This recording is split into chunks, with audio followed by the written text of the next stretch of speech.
Bueno, vamos a hablar brevemente de la historia del SEO y acá voy a ir por lo más relevante. Lo puse en negrita, seguramente hayan fechas o acontecimientos que falten, pero no de los más importantes, o por lo menos es lo que se refiere a lo que afecta del SEO, ¿ok? Florida fue uno de los cambios más importantes del SEO, del algoritmo de Google. ¿Tá? El primero se dio en noviembre de 2003 y ahora en marzo de 2019 lo llamaron así como Florida 2, ¿ok?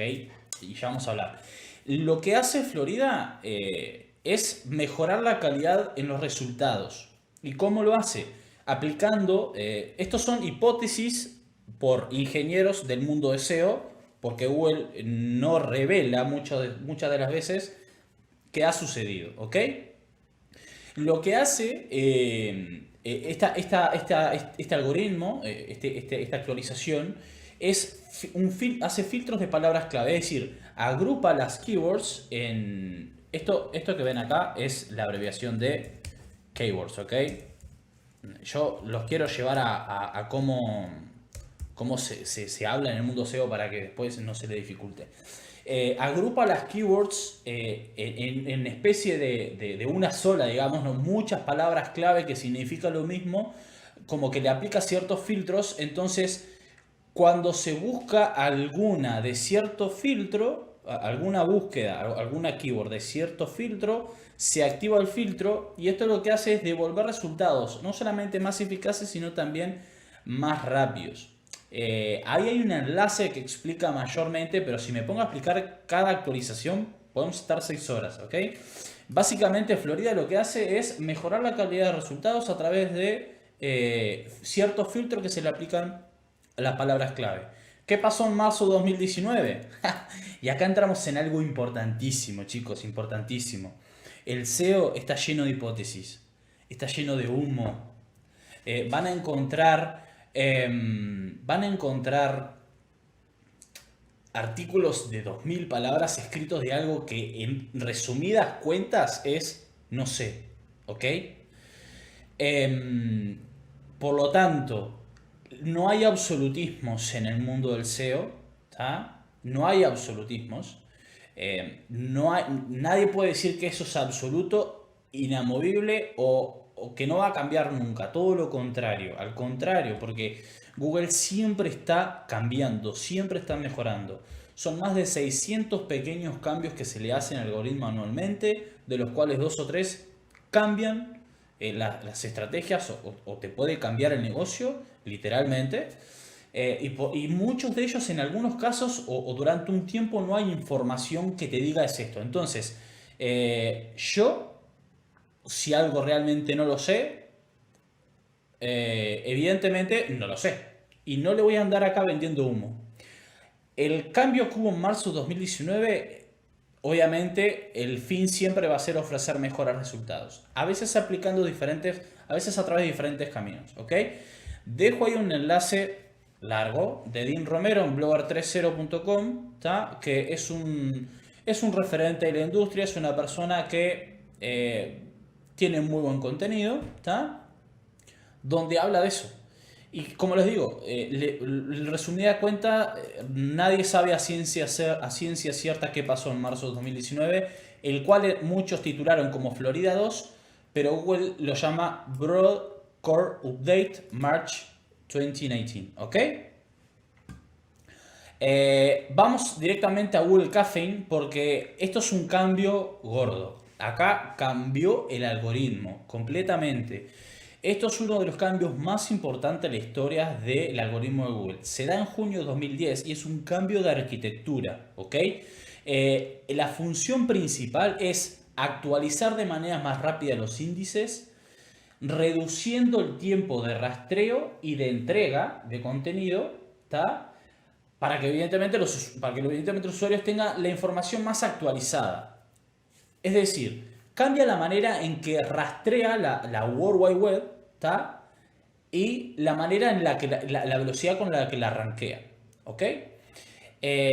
Entonces, acá hay una palabra textual que la extraje desde el blog de Google Blog, ¿tá? Que dice, analizamos la web en pequeñas porciones, la web se refiere a toda la web, y actualizamos nuestro índice de búsqueda de forma continua y global.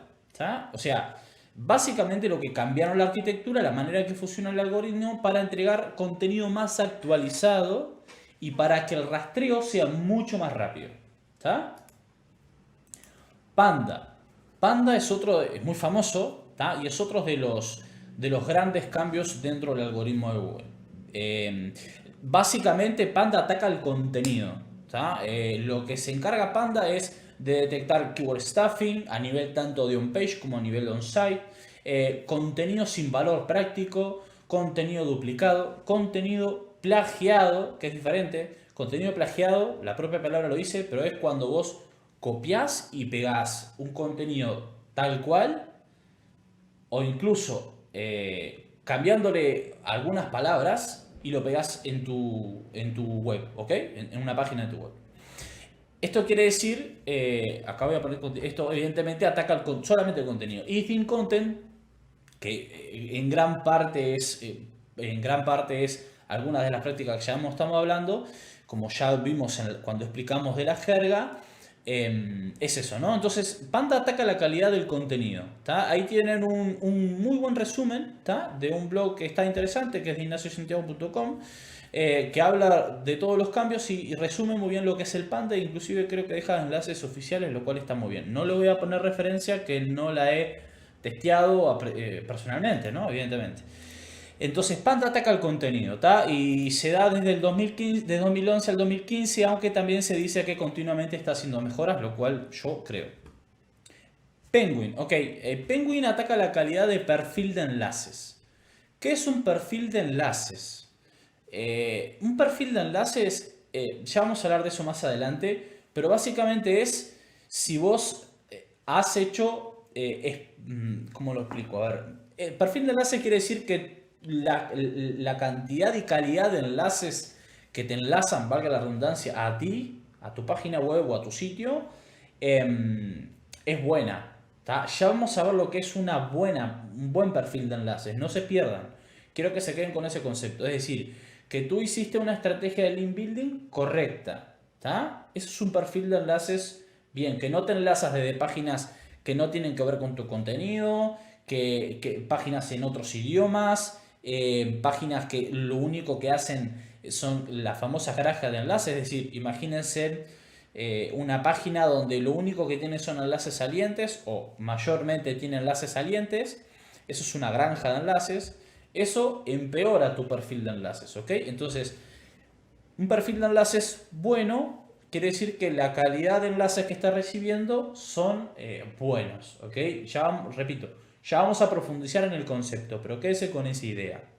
Penguin ataca esto, es decir, combatir el link building no natural.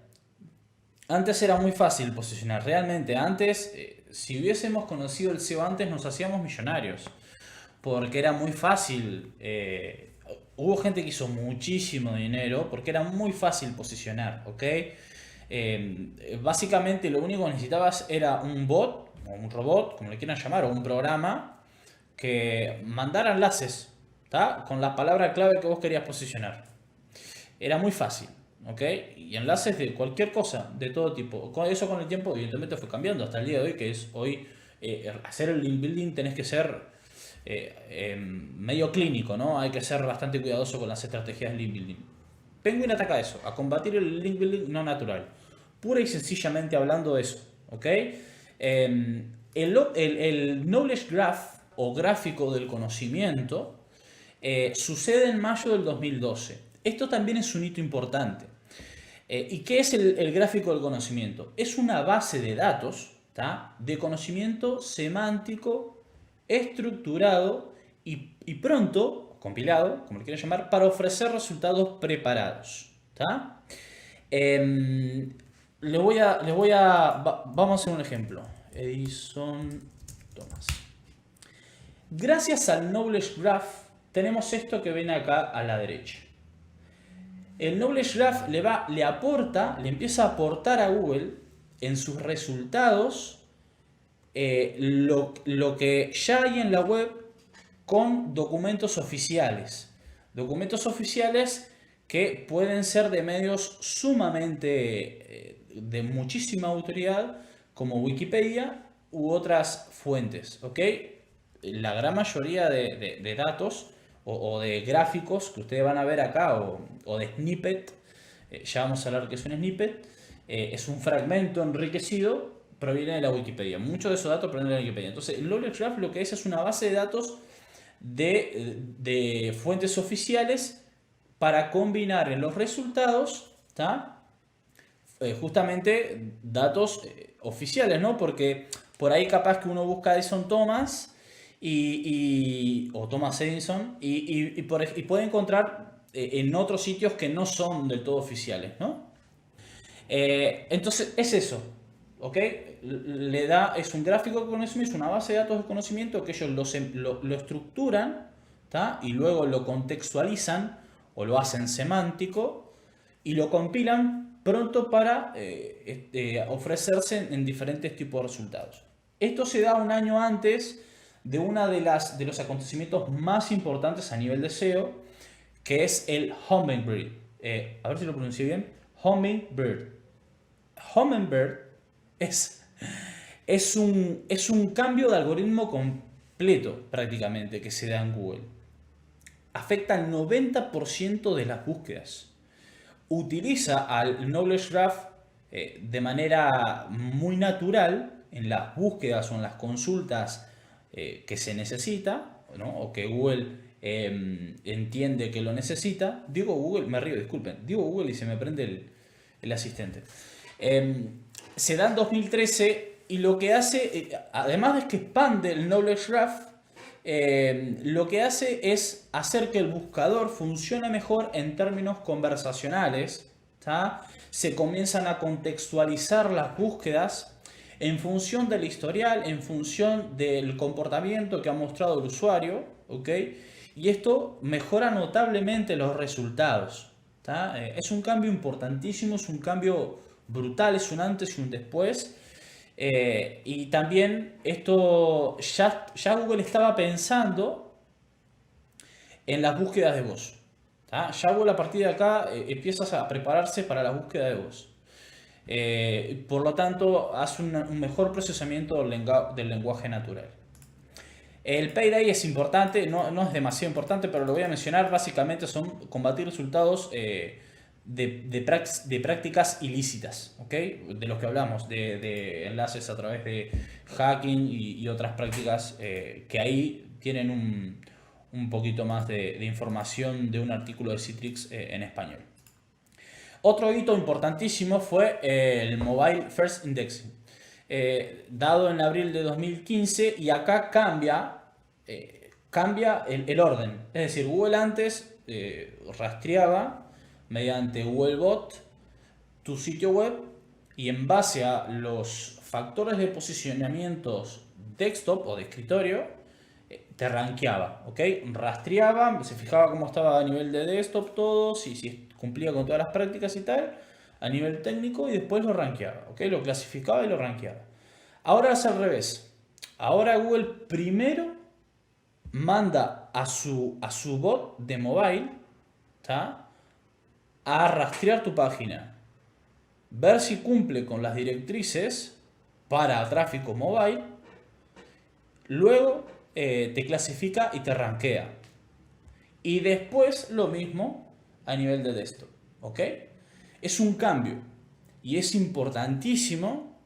Básicamente, si tú no cumplís las directrices de Mobile First Indexing, o sea, si tu sitio web no se ve bien en todos los dispositivos, vas a rankear muchísimo menos porque Google va a penalizar esos rankings, ¿ok? RankBrain también al día de hoy es el tercer factor de posicionamiento más importante, dichos por ellos mismos, ¿ok? Se da en octubre del 2015, ¿tá? Y lo que hace es hace que el algoritmo empiece a aprender de sí mismo. Un dato interesante es que ellos hicieron un estudio que está ahí al final del enlace, el enlace final, que ellos les pidieron a sus ingenieros que busquen el mejor resultado para cierta búsqueda. Y hicieron lo mismo con RankBrain. Bueno, RankBrain supera en un 10% a los resultados de los ingenieros. ¿Esto qué quiere decir? Y eso que en realidad había tenido un proceso de aprendizaje relativamente corto.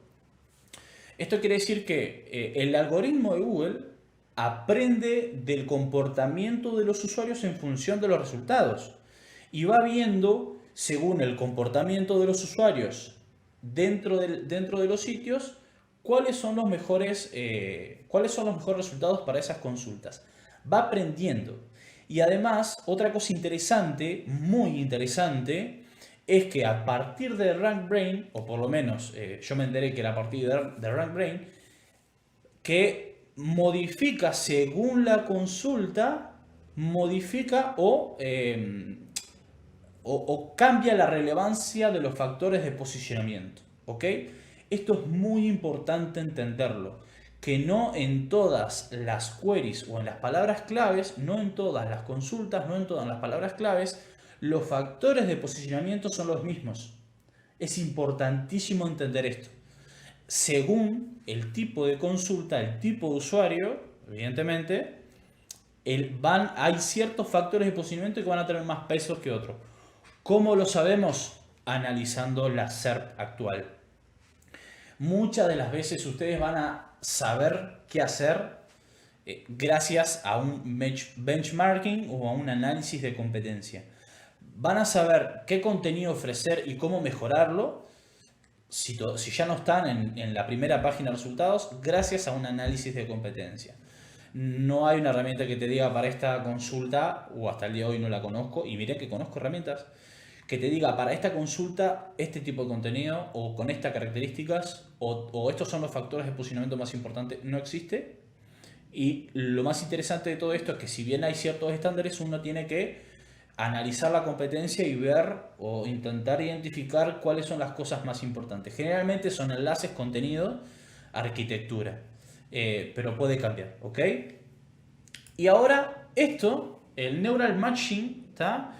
Que no sé si fue en abril, no puse la fecha, pero no sé si fue en... A ver, acá tengo el tweet de Danny Sullivan. No, en septiembre.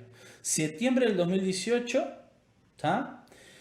Esto solamente se está usando en un 30% de las consultas actualmente. Empieza a implementar la inteligencia artificial, ¿tá? Para entender mejor los sinónimos y los conceptos que encierran estos y ofrecer mejores resultados, ¿tá?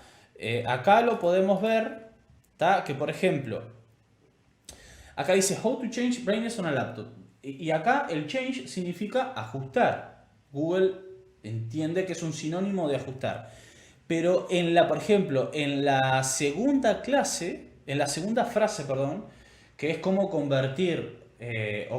cómo cambiar un PDF a Word, ¿tá? Dice convertir. Acá entiende que change no es lo mismo en la frase anterior que en esta, que acá significa algo diferente, que es convertir. Por ejemplo, algo sumamente interesante, en la cuarta frase, how to change memory in laptop, tiene como sinónimo install, ¿ok? Entonces, esto es importantísimo entenderlo, que Google empieza con Neural Matching, si bien hasta el día de hoy está utilizando en un bajo porcentaje de consultas y seguramente lo estén utilizando solamente en inglés, no sé sinceramente si es a nivel global, pero ya empieza a aportarle cuotas neuronales o cuotas de inteligencia artificial para entender mucho más. ¿Y esto por qué? O entender mucho más que los dos lados, el usuario y el que ofrece el contenido, es decir, la oferta y la demanda. Yo, ejemplo, tengo un blog de SEO y yo escribo la historia del SEO, o perdón, escribo la historia de los cambios de los algoritmos de Google, ¿está? Y el usuario que busca la historia del SEO posiblemente esté buscando lo que yo ofrezco. Pero ¿qué pasa? Yo no hablo de la historia del SEO. No obstante, Google puede entender que sea el resultado que el usuario está esperando. Porque en sí el SEO como disciplina, generalmente la historia está extremadamente ligada a Google, porque es el principal buscador al día de hoy. Y lo fue durante tiempos inmemorables, después de que compró Ask.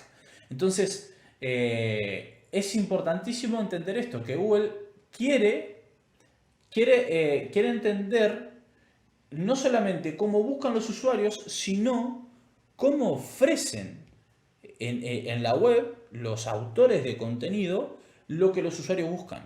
¿Ok?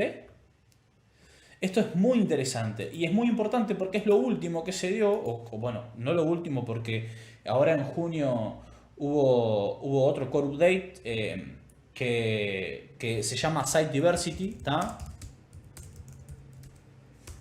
Que lo que hace es segmentar los resultados, o filtrar, mejor dicho, los resultados de las búsquedas.